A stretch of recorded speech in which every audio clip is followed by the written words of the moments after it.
এই বাবা এটা আমি কোথা থেকে নামছি, চলো সেই গল্পটাই তোমাদেরকে আমি শেয়ার করি। হে হ্যালো এভরিওয়ান, আমি টুকুন আর আমার একটা নতুন ব্লগে সবাইকে ওয়েলকাম। আর হ্যাঁ, থাম্বেল থেকে বুঝতে পারছো না তো কোথায় গেছিলাম, চলো বলি। আমি সম্রাটে চলে গেছিলাম ডিনার করতে। এই সম্রাটটা চন্দননগর নয়, এটা হচ্ছে শ্রীরামপুরে। হ্যাঁ, আমি তো উপরে চলে গেলাম, একটু ভিডিও করলাম। আর হ্যাঁ, আমরা অর্ডার দিয়েছিলাম কি জানো, আমি অর্ডার দিয়েছিলাম বাটার নান আর দিয়েছিলাম হান্ডি মাটন।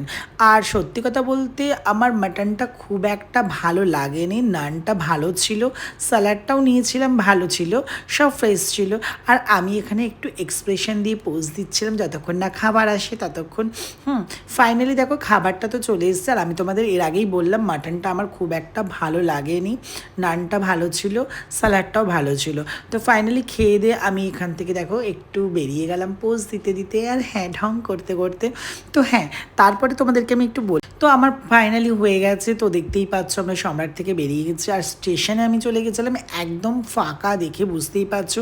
তারপরেই ট্রেন চলে এসেছে আর ট্রেনে দেখো আমি একটু ঢং করে করে করে করে একটু পোজ দিয়ে নিলাম। আর থ্যাংক ইউ সো মাচ আমার